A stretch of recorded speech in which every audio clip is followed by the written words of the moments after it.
Crime branch के पहले एक महाराष्ट्र साइबर में भी इस सिलसिले में एक ऑफेंस रजिस्टर हुआ है और क्राइम ब्रांच के ऑफेंस के बाद दो ऑफेंसेस मालवनी पुलिस स्टेशन में इंडिविजुअली दाखिल किए हैं विक्टिम्स ने और एक लोनावला पुलिस स्टेशन में भी एक ऑफेंस इसी प्रकार का दाखिल है।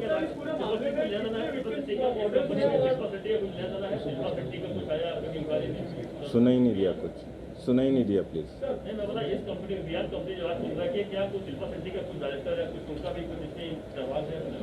अभी तक कोई एक्टिव रोल नहीं पाया है। We are investigating the case.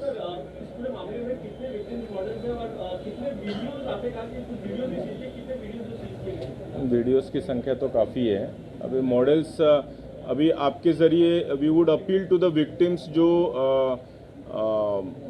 जो इसकी अगर विक्टिमाइज हुई है तो they can come forward to us. उन्होंने सामने आए, क्राइम ब्रांच मुंबई को कांटेक्ट करें, will take appropriate cognizance of that.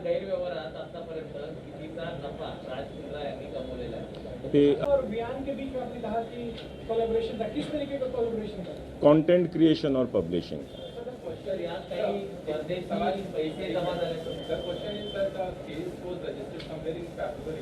And the first charge sheet was filed in April. In the charge sheet, there are a lot of WhatsApp chats between Pradeep Bakshi and Raj Mundra. So, sir, I just want to understand what is that fresh evidence and the fresh link that has come before the crime branch which led to his arrest now?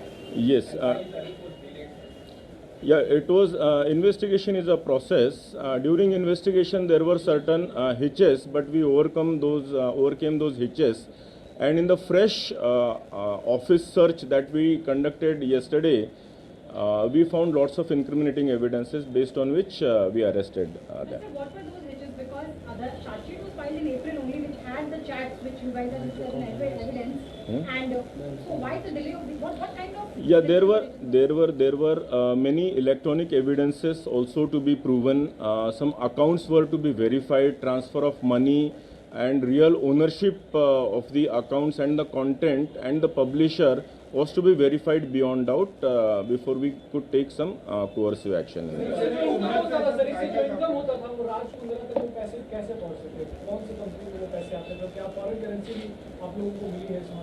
Yeah, there are some leads into that.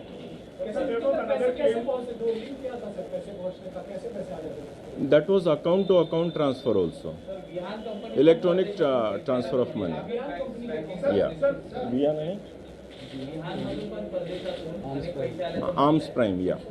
Sir, there was another claim that the company was already sold, or his rights were already sold to Pradeep Bakshi. So what about the claim of Raj Mundra that he was not having any ownership or any direct involvement in the hotshot at the time when he was... We will certainly verify this, but as I said, this is an ongoing offence for quite a few months. This complaint has been there for at least an year or two.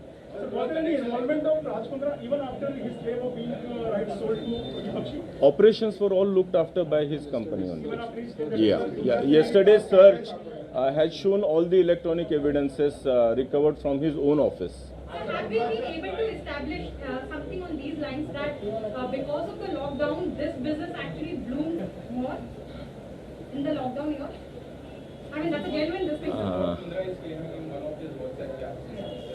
Hasn't they encashed this opportunity? That they look at it as an opportunity? That is for the people to decide. We'll have to go through the accounts as to how many subscriptions.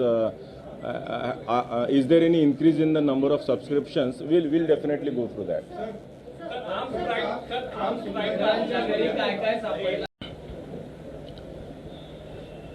फरवरी 2021 में crime branch Mumbai ने Malvani police station के अंदर pornography films के सिलसिले में एक case register किया था।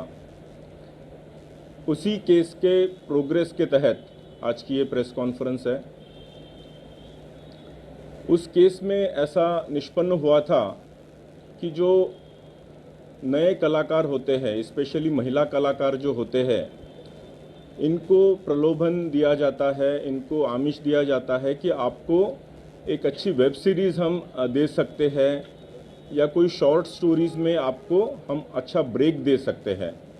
ऐसे करके आप उनका ऑडिशन के लिए बुलाया जाता था या कुछ शॉट्स लिए जाते थे और इस शॉट्स में थोड़ा सा बोल्ड सीन करना पड़ेगा। वो बोल्ड का ट्रांसलेशन धीरे धीरे सेमी न्यूड और फिर फुल न्यूडिटी के तरफ वो पिक्चराइजेशंस जाते थे, जिसमें ये महिला कलाकारों ने अपोज किया था और इन्हीं में से कुछ क्राइम ब्रांच के पास आई थी, जिसकी वजह से ये गुनाह दाखिल हुआ था। इस गुन्हे का तपास करते हुए आज तक कल तक क्राइम ब्रांच ने 9 आरोपियों को अरेस्ट किया है। इसमें ऐसे कुछ प्रोड्यूसर्स पाए गए हैं कि जो इन टाइप की जो पोर्नोग्राफिक फिल्म्स होती है, छोटी छोटी क्लिप्स होती है, उसको प्रोड्यूस करवाते हैं, फोर्सफुली प्रोड्यूस करवाते हैं। इसमें जैसे रोआ खान को ऑलरेडी अरेस्ट किया, उनके हस्बैंड को भी अरेस्ट किया है, गहना वशिष्ठ को अरेस्ट किया है, तनवीर हाशमी को भी अरेस्ट किया है, उमेश कामत नाम के एक बंदे को भी अरेस्ट किया है, जो फर्दर इन्वेस्टिगेशन में ऐसे पता चला कि he was looking after the India operations for the company of mister Raj Kundra, जो कि एक मुंबई के बिजनेसमैन है। उसका और डिटेल इन्वेस्टिगेशन करते हुए ऐसे पता चला कि इनकी राज कुंद्रा, इनकी जो वियान कंपनी है मुंबई स्थित, इनका टाई अप हुआ है केंद्रीन नाम की एक कंपनी है जो कि लंदन स्थित है, यूके स्थित है। ये केंद्रीन कंपनी के ओनर जो है ये राज कुंद्रा इनके ब्रदर इन लॉ ही है, और इस केंद्रीन कंपनी का ऐप है जो कि हॉटशॉट्स इस नाम से चलता था।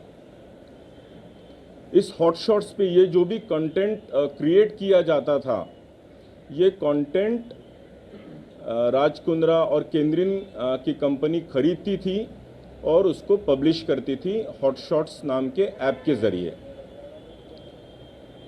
हालांकि ये कंपनी केंद्रीन और हॉटशॉट्स लंदन में रजिस्टर्ड है, लेकिन इसका पूरा कंटेंट क्रिएशन ये राज कुंद्रा इनके मुंबई स्थित ऑफिस से किया जाता था। कंटेंट क्रिएशन, इसके पूरे ऑपरेशंस, इसका पूरा account management, piracy related issue, ये सारे के सारे वियान के ऑफिस से मुंबई से ही किए जाते थे। जब ये पूरे डॉक्यूमेंट्री और इलेक्ट्रॉनिक एविडेंसेस हमारे पास आए तो हमने कोर्ट से सर्च वारंट लेके उनके ऑफिसेस कल सर्च किए और इसमें ये सारी चीज़ें हमको मिली, including a few clips were obtained from the computers of their offices. इसीलिए कल रात में राज कुंद्रा और उनके जो आईटी हेड है रायन थॉर्प, उनको कल अरेस्ट किया है। Further investigation is going on. अभी इसमें हॉटशॉट्स नाम का जो ऐप है, ये पोर्नोग्राफिक कंटेंट होने की वजह से कंप्लेंट्स गई, जिसकी वजह से एप्पल स्टोर ने जून 2020 में इसको टेक डाउन कर दिया था और नवंबर 2020 में गूगल प्ले स्टोर ने भी इसको टेक डाउन कर दिया था। Now further investigation is in progress. Thank you.